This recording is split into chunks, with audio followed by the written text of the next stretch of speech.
As any person with a power socket in their garage, I also got a thought. What if I screw something there? It started with something simple. I got an electric scooter, and an electric bicycle, and an electric toothbrush. But then I got an electric moped. Of course, a few years ago, I considered an electric car, but there it became obvious that it would be only worth it if I drive a lot. It's a bad idea when you drive less than I do. At a 60,000 euros mark, you can choose a premium electric car. But if you consider something at 40,000, any electric vehicle will be hands down beaten by a fossil one for the same price. Just because 30 or even 40% of the EV price is its battery. And these batteries won't turn your jalopy into a business class. Electric motorcycles have a similar beginning. The first one I got for a long test drive was a 2020 Energica SS9 Plus, having an extra horizon touring package. While the camera is spinning, try to guess how much. Ready? Around 25,000 euros. As much as a top-notch adventure motorcycle with many extras. Many guys have never heard of the Energica brand. There were two premium brands of electric motorcycles till recent time, Italian Energica and American Zero. There are plenty of luxury ones though, but only these two were mainstream. Some of Zero models were built with mediocre internal components, but they also have other models, far better ones, so let's call it a sub-premium brand. While Energicas have only top-notch models built from very expensive parts. Just to be mentioned, a Moto E electric motorcycle race was born in 2019 as an addition to MotoGP. Energica has been an exclusive motorcycle manufacturer for the category, transferring the exclusive permissions to Ducati in 2023. After they started, they focused on electric superbikes, like guys from Lightning. Then a naked bike with an ergo of a superbike was created. And only after 5 years, a model with a straightforward ergo, SS9, was born. I testing an SS9 Plus. Plus means it has a bigger 21.5 kilowatt battery, which gives us about 420 kilometers of city range. When it was released, there were no other electric motorcycles with compatible ranges. And even today, there are only a couple of them. And because it was the first touring-capable electric motorcycle, it got a Horizon package. Yes, all of these jerry-rigged items such as the widescreen, the Givy cases with a separate key, BarkBuster's hand protection, and other things are not someone's DIY mods. The same thing is with the switches. These are standard Italian bike switches that you can see on Aprilia and MV Agusta. Not the best fit here as well as the ergo. The biggest problem is it has cruise control on the right switch. You just cannot reach the button with your right hand. Even more, you should hold it for 1 or 2 seconds so it operates. If the recuperation is turned on, you cannot just leave the right grip for a moment. The bike will start slowing down hard, so you have to reach the right switch with your left hand. You probably have a question if it's possible to travel on electric motorcycles. So, as we're testing the longest ranged e-motorcycles, I can answer. By the way, the new big adventure Energica Xperia is built around the SS9 Plus motor, paired with the same battery, so they'll have the same. The main thing that you should know about EVs is their range drastically depends on their speed. So let's take a liter petrol engine. It needs like 6 liters in the city, 5 on a country road, and then it asks for 6 back on the highway. If I go balls to the wall, it might want 8. The difference there is not huge. Here is a claimed official Energica Xperia range. It has a huge among motorcycles 22.5 kilowatt battery. Oops! Alright, my Honda Shadow had around 200 kilometer tank and I could ride it from Europe to India anyway. But here, it's not that simple. I spent a lot of time on the Energica doing different tests, so here is what I got. It can do around 400 in a European city, which is nuts compared to electric motorcycles and mopeds. You'll just forget about Philips with a decent touring bike. So the model fits not only people who have electrified garages, but also people who live in apartments. It's not that big a deal to ride to a charger once per week. Doing 100 to 110 kilometers an hour, Energica goes a little more than 200 kilometers. It's also not that bad for an EV. But do you know how far it goes when it does 140 kilometers an hour? Just 100 kilometers. So let's convert it from kilowattish to English. On highways, you have to charge it every 30 minutes. And this applies to every electric motorcycle. When you read that magical number on their website, they have to have little footnotes that mileage can only be achieved while riding 25 kilometers an hour in eco riding mode. I'm not exaggerating. If it has WMTC standard info, then it's a little better. But you should remember a few things. The problem is that you get a tech sheet with one WMTC number, but different motorcycles pass their tests differently depending on their top speeds, and even not on a real one but claimed by the manufacturer. There is a whole lineup of classes, and for example, scooters with top speeds of 115 to 130 kilometers per hour perform a series of WMTC tests with a total average speed of around 45 kilometers. While motorcycles that have a top speed of around 130 kilometers perform the same series of tests, plus perform their highway tests and get an average speed of around 65 kilometers an hour, while little scooters have a total speed of like 25. So here we know it, but there is more. For example, you found a WMTC mileage for your motorcycle that you purchased a few years ago. But you cannot compare this number to a WMTC datasheet of new motorcycles because the WMTC tests are being updated so often, as well as the speed charts, as well as the bike classes. For example, before, the fastest motorcycle went 120 plus kilometers an hour, but new rules say it's 130 kilometers an hour, and so on.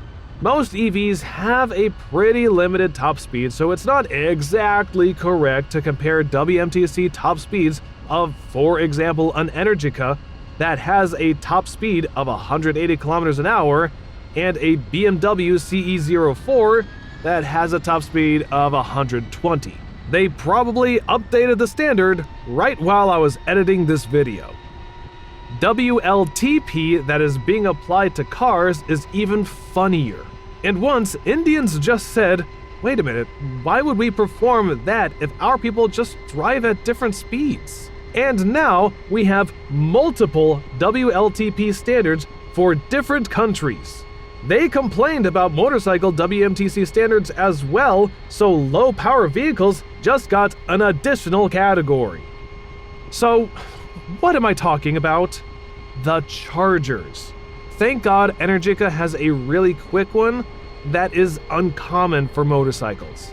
Tear-down bikes charge for like 5 hours. When you charge at home, it doesn't matter if you charged it during the night or while you have work during the day, but it does when you travel. Let's take a BMW CE04. It has an expensive extra charger that's called fast, but it charges slower than Energica's one. It does 0 to 80% longer than an hour while having a 3 times smaller battery than Energica. So you'll think twice before getting it for €1,000. Energica charges its big battery from 0 to 80% for about 30 minutes. Of course, I didn't discharge it to 0, usually starting around 20%. So from 20 to 80, it reliably did it for 25 minutes. It doesn't sound like a problem, right? Just make a stop, get some coffee, or have brunch. So I'll start from the point that charging time is usually claimed for a charging up to 80%, because that last 20% are being done in a slower, safer mode. Either the BMW or the Energica will perform it in like 30 to 40 minutes. In a real-life journey, you'll just wait till it's 80% and ride away. And you will not start from 0 but around 30%. 30% here, 20% there, and you just cannot use half of the battery. On a real highway ride, you'll charge it every 50 to 60 kilometers, so it's every 30 minutes. How funny is it to spend more time charging than riding? Please remember we're talking about the longest ranged electric motorcycles. I don't drink that much coffee.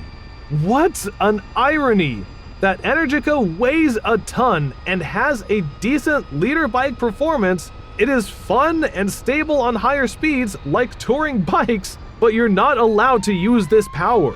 You can show off a couple of times after traffic lights. That's it. But it's a different story if you do 80 or 90 kilometers an hour, then it lasts. But the question is why you need so much power.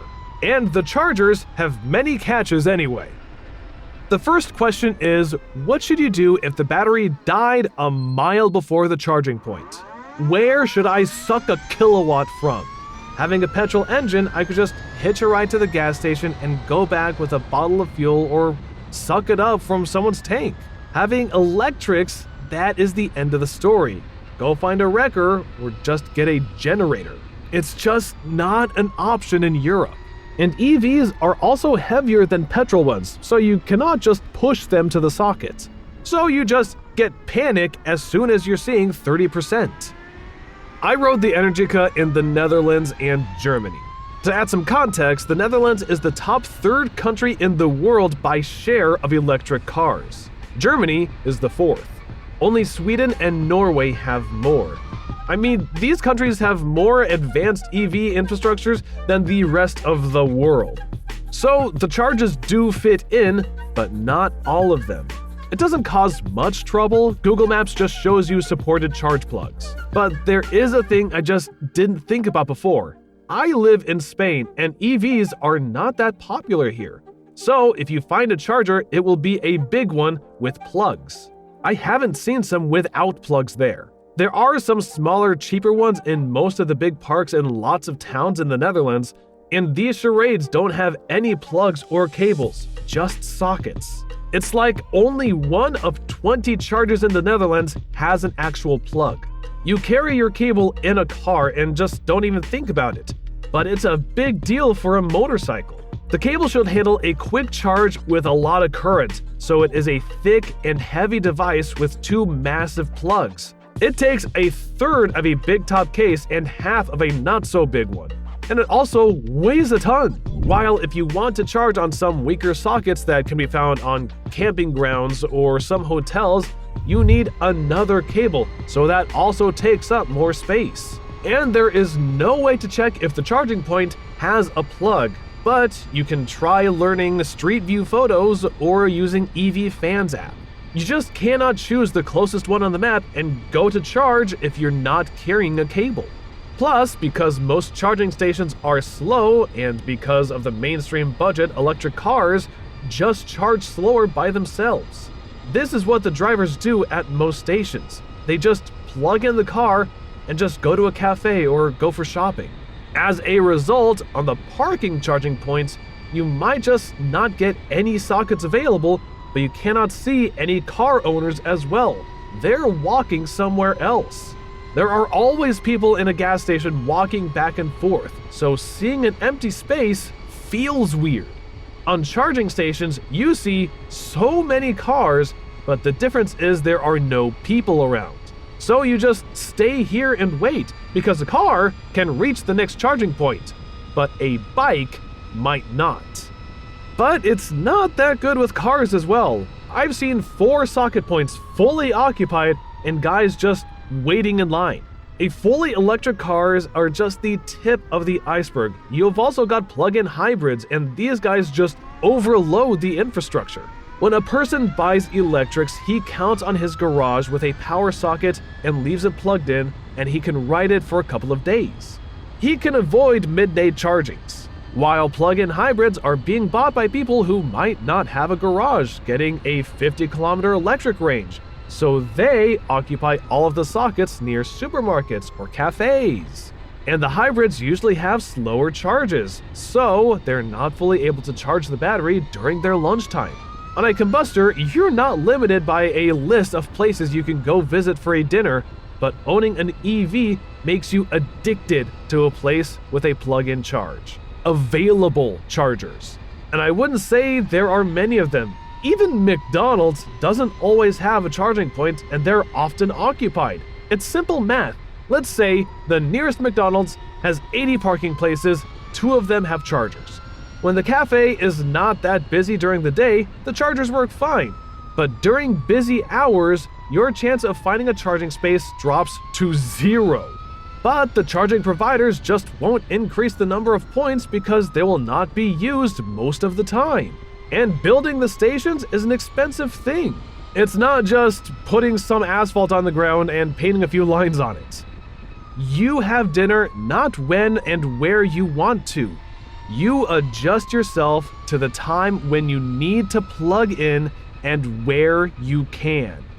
Or another case, I was riding home, and to reach the only available charger, I had to make a detour of 20 kilometers. But there was just nothing around. I couldn't even get a coffee. I just had to sit there and swipe on my smartphone for 30 minutes. The next morning, I rode to a charger with plugs near my car dealership, but it was closed on the weekend. Congrats! So these days can take a lazy gastronomy ride, but not a trip. I don't recommend you going iron butt on an electric motorcycle. Speaking on charges, most electric motorcycles have car-like sockets, but low-power ones get ordinary C14 sockets for 220 volts. They're not made to be charging on stations, but some folks built adapters. And one more fun fact, any guy in the parking lot can just press the button on the charging point while you're enjoying your meal, and your hour is wasted. And we also should understand that a long range combined with your high motor power means you are carrying a big and heavy battery block and liquid cooling, something you just don't get with bikes of lower power. So if the technology doesn't change drastically, touring motorcycles will be heavy as hell.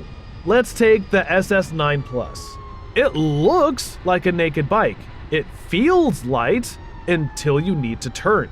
And then at full scale, you're seeing a problem of all heavy motorcycles that have a low center of mass. It doesn't turn as you expect it to because of its appeal. The train just wants to go straight. A petrol bike of the same size easily jumps into any turn. It's just a more agile and funnier vehicle. But here you get a huge weight. 260 kilograms without all the mods, and a regular non-plus version weighs 282 kilograms. And it's difficult to understand it because what I'm seeing here is something lighter than 200 kilos. There are Brembos with 330mm discs on it to let it stop. What manufacturers also play hanky-panky with is the silence of the motors. Firstly, all powerful electric motorcycles just hum when accelerating and decelerating. Sometimes it's half bad, sometimes it's worse. Energica hums bad. You always hear a loud, high-frequency scream, like someone yelling in your ear.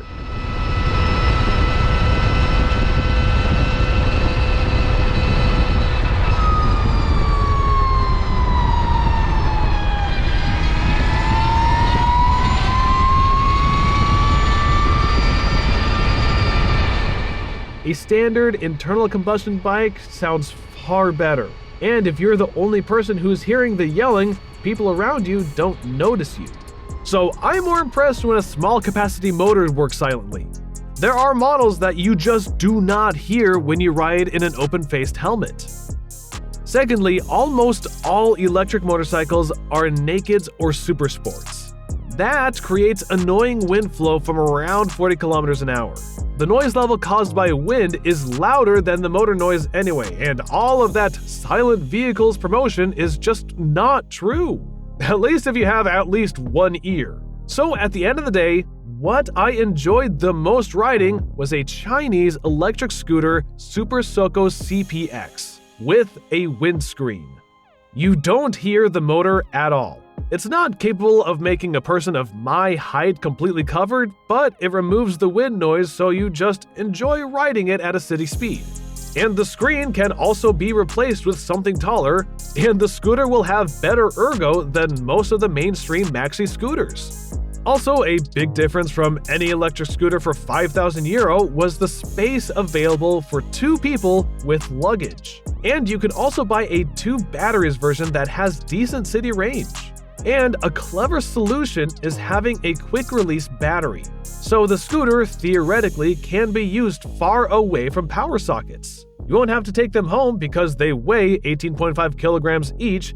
You should just carry your groceries, but at least it gives you some options when you're stuck somewhere with a discharged battery.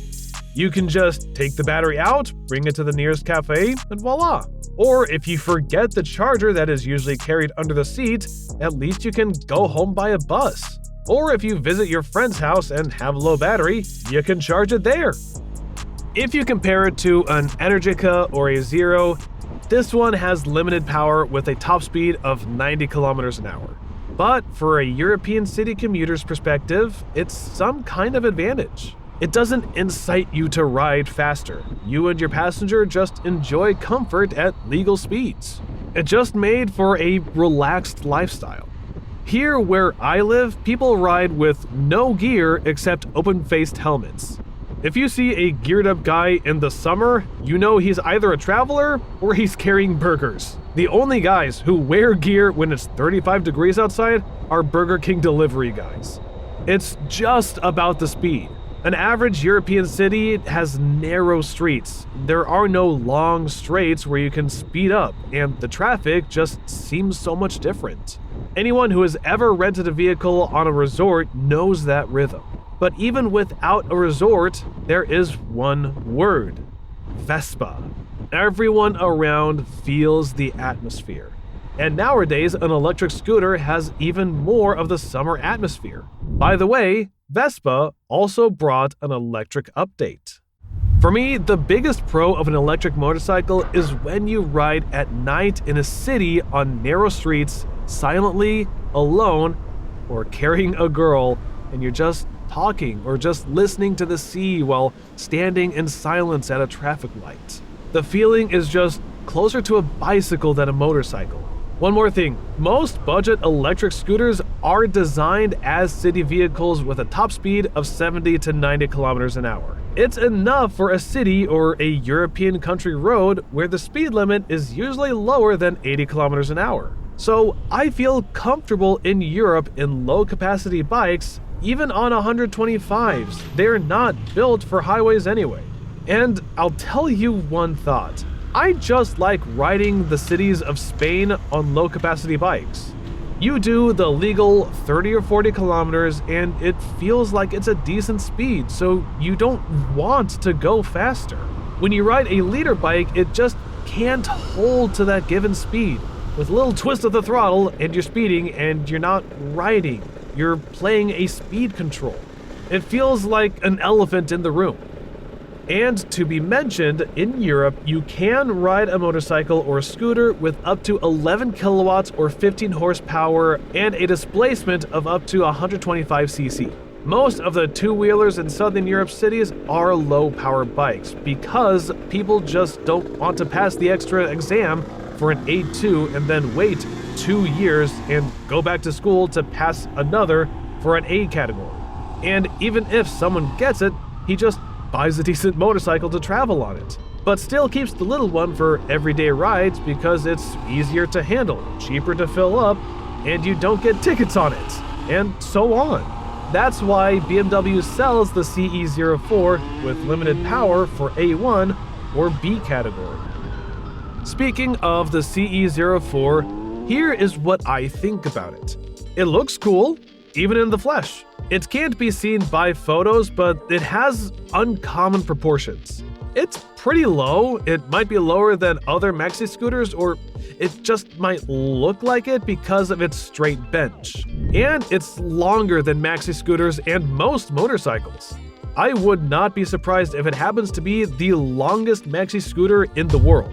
The 04 has a big advantage over other electric scooters. It has a full-size trunk under its seat, where you can put a helmet of any type plus some little stuff. one of the biggest compartments I've seen on electric bikes. But it's not that big for two full-sized helmets. I wouldn't call it silent, it hums, but it's a good hum, unlike Energica's or Zero's or an old C Evolution. I'm not sure Maxi Scooter fans will like that ergo. The style is a king, so here they sacrifice the rider's backrest. Sacrificed with the best thing in Maxi Scooters. There is an option with the rider's backrest, but it violates the straight lines and emphasizes that a pillion seats on a bench, even compared to other Maxi Scooters of small size. You can neither get a passenger backrest nor install a top case having this style. BMW just forgot that a decent-looking case that might work as a passenger backrest, as it's usually done in Maxi Scooters. They offer just an ugly one for the GS, and even then, you lose half of the passenger seat. It's not that obvious from photos, but it's not enough space for a passenger when the case is installed. There are aftermarket options from Shad and others moving the case backwards, but any unified solution looks crappy as hell. The problem here is not that you need a space to put your sausage in. Many girls just refuse to ride two-wheelers with no backrest because they just don't feel safe. But there is no elegant solution here. That's kind of weird they've designed both a CE-style helmet and riding gear, but didn't do the case. She also got a futuristic chopped-off piece of the windscreen to look stylish. It works not that well compared to petrol BMW scooters or premium maxi scooters. Even an extra taller one doesn't work perfectly. To be honest, I like the Super Soco better even if it's 2 times cheaper and almost 3 times cheaper if you get a 1 battery version. The wind protection is pretty similar. It has enough performance for narrow European city streets. It has a comparable range because of the low power motor. It's smaller and it's just 2 times lighter. It feels more gadget-like than scooter-like. And the CE04 has one more issue when used in a city. The vehicle is too long. It has the exact length of my Honda Cross Tourer. The thing is that neither a CE04, nor a Cross Tourer, nor a Goldwing don't fit across car parking places on most European city lots. It cannot fit in a gap between 2 cars parked on a street, and it also doesn't fit in a dedicated motorcycle parking place. The wheel just sticks out for about 10 centimeters in the traffic. Its owner will often have to ride an extra few hundred meters to find a spot he can park diagonally. Ask me how I know this. It's not a big deal, but it makes me crazy. About how cool it is. I don't know any hippier or hotter one for the price. Everyone's fed up with that cafe looks while you get a fresh look here. And BMW knows its audience and how much they are willing to pay for a city vehicle.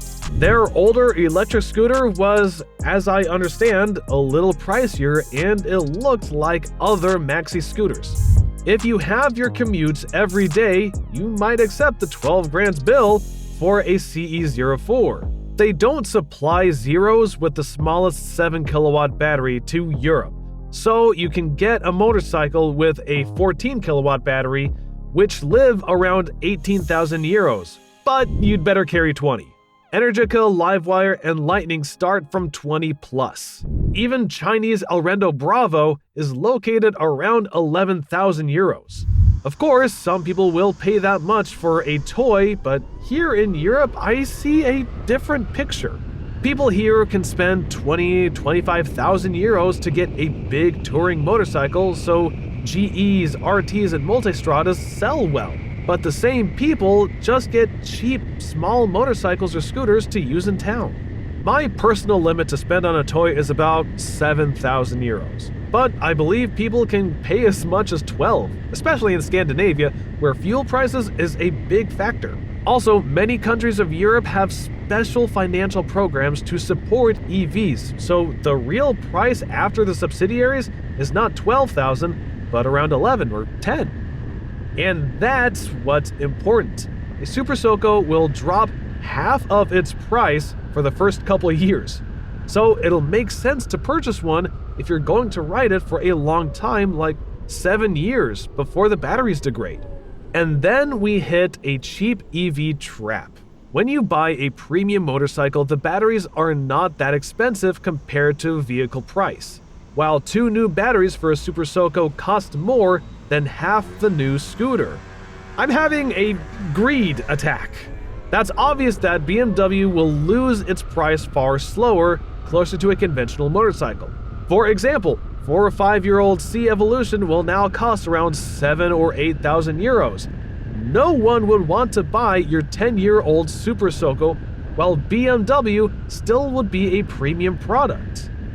On the other side, for the same 7,000 euros, you can get a Spanish maxi scooter Nerva EXE. It pretends to be a fast and heavy motorcycle, unlike the 5,000 euros Chinese bikes. It's a little slower, but the difference is not drastic here. Both have decent, comfy acceleration. They differ like 650cc and 800cc motorcycles. I've twisted the throttle on both of them to 100% without any worries of the rear going to spin. Both easily reach 120 kilometers an hour, and they are being cut off by speed limiters. The Nerva is not as fancy as the BMW, but from an everyday commuter perspective, they don't have that much difference in comfort. I mean, there is for some, but not for 5,000 euros. And I just like the Nerva's ergo and wind protection better. True, BMWs have nice-to-have features like keyless start, and it gets the same screen dash as an RT, which is able to show you a map while navigating instead of just shitty arrows. Nerva doesn't have options to beat BMW here. The batteries are NMC 811 that are also used in BMW cars, and they're just great. It's a fresh lithium-ion accumulator generation that was released just a couple of years ago. They have a good capacity to size and weight ratio, both of which are important for scooters. On the other side, the pricier motorcycles like Zero and Energica have 2 or 3 times bigger batteries, so if you look at the spec and you see BMW is closer to 8,000 euros scooters, which puts it closer to Nerva's segment. Here we get a difference in ideologies. Nerva has LFP batteries, the same vendor that makes the new ones for Tesla Model Y, assembled in Germany. Some say Toyota is going to build their electric cars with these batteries too. LFPs have 1/3 less capacity for the same weight and size compared to the batteries used by BMW. The LFP ideology has 3 pillars. Service of life period. It degrades slower. It's more environmentally friendly to utilize compared to NMCs. And the third one is that LFP batteries are known to be safer in terms of their thermal stability and flammability. The risk of it, bursting into flames because it was damaged by overcharging or a small road accident are lowered by a few times. Just a couple of months ago, BMW started a recall on their i-series of cars that have the same batteries as the CE04. The reason is the batteries might have caused a short and then a fire. And no one smashed it. It was just a defect on a Samsung manufacturing line. The NHTSA has a warning that starts with, affected vehicles are not to be driven or charged and to be parked away from any buildings. BMW, as well as Nerva, gives you a 5-year warranty for their batteries. Also, if you like to find cons with the BMW, you'll find some.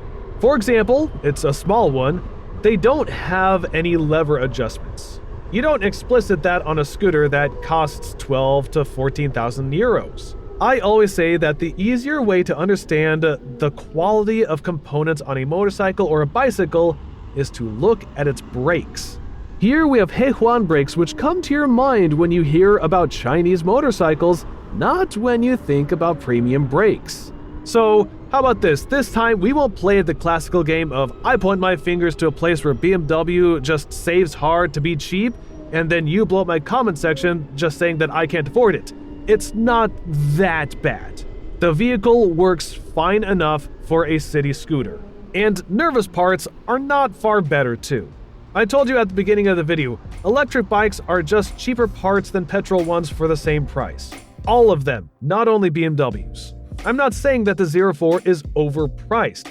The price is fine for a product that you can get. It's just in between slow and fast motorcycles. And if you compare it to premium electric motorcycles, it's far cheaper than decent vehicles of the class. If you like its look, then you can get it. I'm not beguiling you out of it. The claimed acceleration figure is 2.6 seconds, but up to 50 kilometers an hour. We're used to seeing motorcycles that accelerate to 100 for like 3 seconds. The BMW makes 100 for 9 seconds, according to journalist tests. It doesn't impress me, but it's a decent acceleration for a maxi scooter. There are faster ones. Even the 20 years old T-Max goes faster, but the BMW was fast enough for me. I have to mention, I rode a stock version that only had limited riding modes plus road. Riding in road, you feel that power delivery is artificially limited and smoothed by electronics. Electric motorcycles of comparable power have much more punch from the standstill when faster riding modes are selected. But here, I always accelerated with a fully twisted grip. As it usually happens when you get a BMW, you should get an extra package that contains dynamic mode. People on the internet say it creates that punch when you start moving, so the grip response is not the only thing that changes. Yes, you get to pay for thin air. Thankfully, it's not a subscription payment yet. The package itself costs just 450 euros, having the punch, cornering ABS, and some adaptive lighting, so I guess people will pay. And that's my advice too, because unfortunately, the road mode won't make you smile. One more conversation topic is that the recuperation intensity is linked to motor mode. The strongest recuperation is available only in a snail-fast eco mode. I pass you, thank you. In other modes, you feel next to zero recuperation. You just feel that maybe if you didn't have, you might just roll a bit more. That's it. While Energica has its recuperation so hard that you might not need the brakes. No use is no maintenance, right? It fits better in its most powerful mode. BMW gets a different approach, but I'm not sure it's a problem. Recuperation is not that important on motorcycles. You can get a slight riding range increase because you always hear the noise and you cannot drop the grip. And the difference of what is being saved on brake pads is just nothing compared to the vehicle price. On the other side, you just get used to the recuperation as the new brakes. That's it. It's convenient when you own both an electric motorcycle and an electric car with it. I remember my thoughts when I sat back on a petrol motorcycle after a long test of Energica. The brakes don't work. Should I brake for myself? You know? One more unusual thing that BMW does is the liquid cooling of the motor. These not that powerful electric motors are usually air-cooled, so you don't have to worry about any coolant, as well as oil and spark plug changes. Here, because of the fairings, or maybe they just engineered the motor as a prototype of a more powerful one, it's liquid-cooled. Electric motors require less maintenance. You can forget about the filters, the oil, and the coolant with most models.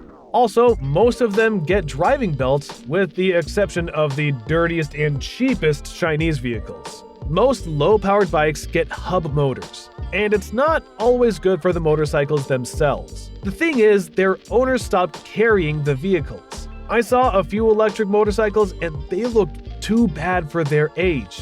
People don't maintain them. I took an 8-year-old Zero S for a week. I also tried a pretty fresh SR model that had a stronger motor, but I needed to get an older one to see all the problems of the older models. It was just 8 years old, but it looked far worse than it was. The only thing left from its suspension was a spring, so it just goes up and down like 5 or 6 times after a speed bump. The brake lever was not smooth at all. It had like 3 steps. But the bike owner said it was more of the model problem. Look at the marks on the yellow plastic. It's not dirt, it's the plastic itself.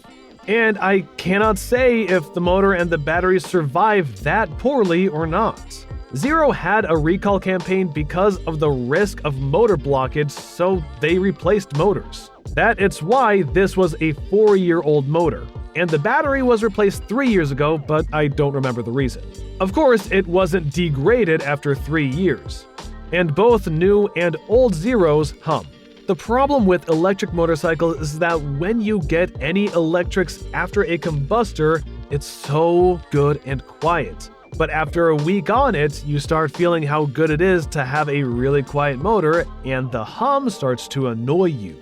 And when you not just took an electric motorcycle for a ride, but you get used to it, it is so hard to ride a combustion engine again. It buzzes all day long, it's loud, and it drives you crazy when that has that power dip on some revs as well as the delays because you're switching gears. You quickly get used that you only have that one smooth gear, no clutch, so even the DCT feels like it's rudimentary. And the warming up. I mean, the engine is too jerky and it's not responsive for the first few kilometers when it's cold. And it annoys you when all your ride is to the grocery store and back.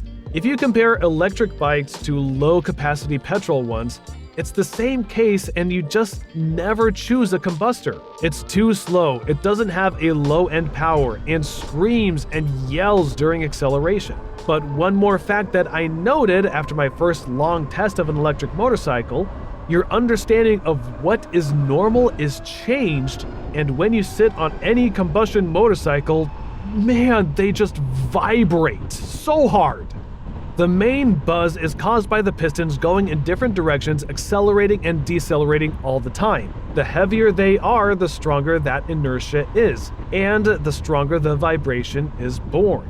The piston is going up, but sometimes forces it going down in the opposite direction. Then it's going down, but something else wants to go up. It's called primary imbalance. Secondary imbalance is caused by the crankshaft and connecting rods. It also doesn't have a constant movement, but has fast acceleration and deceleration. And then rolling force joins the party. It doesn't matter how good the engine is, any internal combustion engine vibrates. Some engines vibrate more, some less. An electric motor is just spinning because of induction. That's why, in theory, vibrations should not appear. If there are some, then something is wrong. That's why electric motors are being inspected from outside just by vibration measurements. While for combustion engines, shaking is okay. People understand it, but they don't accept it. When you ride a motorcycle, the brain tries to ignore the vibrations. No time to waste and no attention. That's why if they're not too bad, you feel like there aren't any. That's how psychology works. And only after you start the motorcycle engine. After spending a long time on an engine that vibrates less, then you feel it. After a long test of an electric motorcycle, everything buzzes. The brain thinks that there are no vibrations only when there are no vibrations at all. You cannot feel while riding the difference between an operating and a disabled electric motor having your hands on the handlebar. After I came back to my NC from Energica, I remember how hard it hit my kidneys and how bad my hands were with the vibrations even on idle, while in reality, the NC has a pretty smooth engine. The feeling quickly disappeared on a highway when you get surface vibrations and wind turbulence anyway. The biggest difference is you can feel it when you're stuck in a traffic jam. The effect disappears in about a day if the combustion engine was fine before. You get used to it back. Now, I often ride both a combustion and an electric, so the change in vibration is not drastic for me, while the change in loudness still is. Why did I get an electric scooter? There are many decent scooters for around 5,000 euros. I mean, ones capable of carrying a passenger and luggage. Motorcycles lower than 10 are more Chinese than rice. There might be some good ones, but from what I saw, they're all just weird. You're having a ride and it's pretty quiet, but sometimes it makes just one Chinese sound after another. It might be a metal knock, it might be a plastic cracking sound, you name it. The parts are cheap, usually. It's not enough brakes, the ergo is just too weird. Sometimes you need a tank lock, but you might just get a bunch of cables inside of it, or it might be just an empty real tank. Or it might be able to have 2 batteries. Great! But then you'll have to disconnect from your terminals from the first one and connect them to the second one for yourself, and so on. But I do understand it. You save up on petrol if you use it every day, especially if you have an all-year riding season. EVs just must become popular. The second problem is, even if they got a decent build quality, there are always some 300cc bikes knockoffs, like Ninja 300. Yes, a power of a 5 kilowatt might be enough for a city, but the ergo fits only shorter guys and there is literally no space for a passenger. I tried many of those bikes. I mean that all the motorcycles cheaper than 15,000 euros, at least here in Spain, are built for shorter people, while budget scooters might be roomy enough for taller ones or even 2-up riding. So here I should probably make some kind of summary. I clearly understand that for buying an electric bike, you might meet multiple criteria.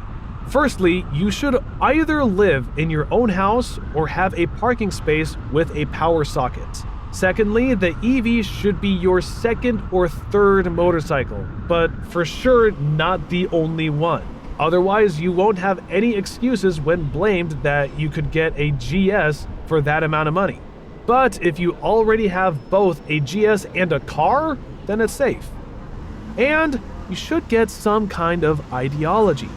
Why would you need that? Okay, I found one for myself. I like riding in silence. It's like having a walk. That's why I prefer low power yet quiet models. And it has a local footprint. I live in a smaller town full of tourists having narrow European streets. I rode electric motorcycles in big cities having 3 lanes on each side, and it doesn't give you any special feelings. Anyway, it's loud, and it doesn't matter if you're riding a combustion engine or an EV, you won't buy one there. And if you don't want to pull a clutch, any scooter or a Honda with a DCT is just cheaper. Maybe a super fast accelerator. We're talking about bikes lower than 20,000 euros, but really sporty electric bikes easily jump over the 40,000 mark. With this money, you can get a faster and sportier smoke machine, especially if you're going to ride higher speeds. Electric motorcycles just die after 130. For example, a good old VFR 1200F has an automatic as well as power while it doesn't have a chain final drive. You can find one in good condition for like 8,000 euros. EVs don't excel in anything, but they work in complex, and they go better. I have a burning desire to see new electric Triumph and new electric designs from Ducati and Livewire. The middle-class bikes will arrive after them. The only question is, how should we travel? The charging speed probably should be fixed. Or maybe a standard swappable battery should be desired, similar to gas cylinders, so you don't have to wait until it's charged. But then we'll have to deal with many scammers because even a simple battery now costs 1,500 to 2,000 euros. Heavy adventure bikes will be around because there's not much sense in getting an Xperia and the batteries are just too expensive. Dirt bikes will stay with us too. There are some off-road capable lightweight electric motorcycles that can make 50 kilometers on a charge, but it is impossible to create a mid-size electric dual sport capable of going at least 300 kilometers an hour on a highway and weigh lower than 200 kilograms with today's level of technology. And it's not obvious what's up with the motorcycle characters. Even if we skip our fantasies of Bosch building motors and motorcycle manufacturers just use them in bikes as it's done with suspension and brakes now. Brembo or Nissans? That's all the choice. I mean that. Electric motors from Bosch are being used to build many scooters in Europe and India. But I'm talking about more general stuff. With an internal combustion engine, you have a choice. You might have 1, 2, 3, or 4 cylinders, and they have pros and cons. Some give you lower grunts and Others might be a flat or a top end yeller. They have different vibrations, they sound differently with different pipes, and they have different points of masses and weights and just handle differently.